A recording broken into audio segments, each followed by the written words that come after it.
नमस्कार। कभी सोचा है कि कुछ दुकानों पर हम बार बार क्यों जाते हैं, भले ही वही सामान कहीं और भी मिलता हो। चलिए, आज हम भारतीय रिटेल की दुनिया में थोड़ा गहरा उतरते हैं और समझते हैं कि कैसे एक आम सी बातचीत को एक यादगार एक्सपीरियंस में बदला जा सकता है। ये सिर्फ बेचने की कला नहीं है, ये रिश्ते बनाने की कला है।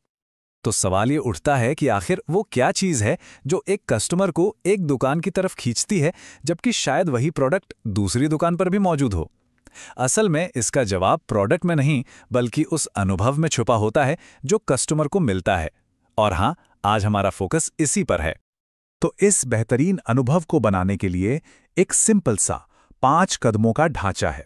इसे एक रोड मैप की तरह समझ लीजिए, जो हमें दिखाता है कि कैसे एक सामान्य सी बातचीत एक सफल और यादगार सेल में बदल सकती है। तो चलिए एक एक करके इन पड़ावों से गुजरते हैं। हमारा ये सफ़र शुरू होता है सबसे पहली चीज़ से, फर्स्ट इम्प्रेशन। कोई भी सेल असल में बातचीत शुरू होने से बहुत पहले ही शुरू हो जाती है। ये सब इस बारे में है कि आप पेशेवर दिखकर सफलता के लिए स्टेज कैसे तैयार करते हैं। तो एक प्रोफेशनल लुक के लिए ये 5 बातें बहुत ज़रूरी हैं। देखिए, इसमें पर्सनल हाइजीन से लेके आपका काउंटर साफ सुथरा है या नहीं, सब कुछ शामिल है। और ख़ास तौर पे भारत में, जहां सम्मान का बहुत महत्व है, आपकी बॉडी लैंग्वेज, जैसे एक हल्की सी मुस्कान या एक नमस्ते, कस्टमर को तुरंत कंफर्टेबल महसूस करा सकती है। ये सिर्फ अच्छा दिखना नहीं है, बल्कि ब्रांड के लिए सम्मान दिखाना भी है। और ये बात बिल्कुल सही है। आपकी प्रोफेशनलिज्म वो सीधे सीधे ब्रांड के स्टैंडर्ड्स को दिखाती है। एक साफ काउंटर और एक साफ वर्दी बिना एक शब्द कहे कस्टमर के मन में एक भरोसा पैदा करती है। समझिए, ये क्वालिटी का एक साइलेंट प्रॉमिस है। ओके, तो फर्स्ट इंप्रेशन सेट हो गया। अब अगला कदम है बातचीत की वो शुरुआती सबसे जरूरी पल। यहां हम देखेंगे कि कस्टमर्स को कैसे अप्रोच किया जाए कि उन्हें स्वागत महसूस हो, ना कि ऐसा लगे कि उन पर कोई दबाव बनाया जा रहा है। यहां पे स्पीड यानी रफ्तार सबसे जरूरी है। कस्टमर के स्टोर में आते ही उन्हें यह महसूस कराना कि हाँ, उन्हें देख लिया गया है, ये बिल्कुल गेम चेंजर हो सकता है। बस एक साधारण सी मुस्कान और एक गर्मजोशी भरा नमस्ते तुरंत एक पॉजिटिव माहौल बन जाता है और कस्टमर को लगता है कि वो महत्वपूर्ण है। देखिए, एक आक्रामक या एक बेपरवाह रवैये और एक विनम्र, चौकस रवैये में जमीन आसमान का फर्क होता है। सही शब्दों का इस्तेमाल सिर्फ बातचीत का मूड ही सेट नहीं करता, बल्कि ये कस्टमर को बताता है कि आप उनकी मदद करने के लिए हैं, सिर्फ उन्हें कुछ बेचने के लिए नहीं। अच्छा, अब आते हैं उस सबसे आम जवाब पर, बस देख रहा हूं। इसे एक ना की तरह मत समझिए, ये असल में तालमेल बनाने का एक मौका है। और ये जो 3 स्टेप वाली तकनीक है, ये दिखाती है कि कैसे बिना दबाव बनाए भी आप मददगार बने रह सकते हैं। तो अब हम उस स्टेज पर पहुंचते हैं जहां असली जादू होता है, कस्टमर की ज़रूरतों को समझना और फिर अपने प्रोडक्ट्स को एक सल्यूशन की तरह पेश करना। ये सिर्फ प्रोडक्ट दिखाने के बारे में नहीं है, बल्कि सही सवाल पूछने और सबसे ज़रूरी, ध्यान से सुनने के बारे में है। इस तकनीक को कहते हैं बेनिफिट सेलिंग। इसका मतलब बहुत सीधा सा है। कस्टमर को ये मत बताइए कि घड़ी क्या करती है, उन्हें ये बताइए कि ये उनकी जिंदगी को कैसे आसान बनाएगी।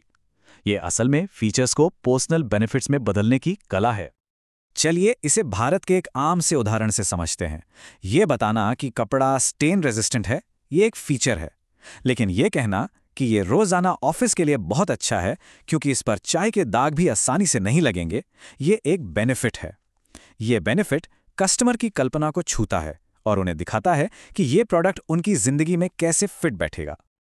किसी प्रोडक्ट को असरदार तरीके से समझाने के लिए ये कुछ बेहतरीन तरीके हैं।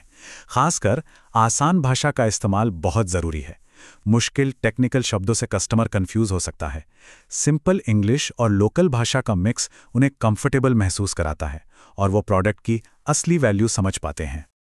अगला पड़ाव अक्सर सबसे चैलेंजिंग लगता है, पर सच कहूं तो ये सबसे फायदेमंद भी हो सकता है। आपत्तियों को संभालना। ये बहस करने का समय नहीं है, बल्कि ये सुनने का और ये दिखाने का एक शानदार मौका है कि आप कस्टमर की चिंताओं को समझते हैं। किसी भी आपत्ति को संभालने का सबसे जरूरी कदम है बिना टोके उनकी पूरी बात सुनना। जब कस्टमर को लगता है कि उन्हें सच में सुना जा रहा है, तो उनका डिफेंसिव होना कम हो जाता है और भरोसा बढ़ना शुरू हो जाता है। सहानुभूति यहां आपका सबसे शक्तिशाली टूल है। अब देखिए, कीमत को लेकर चिंता होना बहुत आम है। ये टेबल साफ साफ दिखाती है कि इसे संभालने का सही और गलत तरीका क्या है।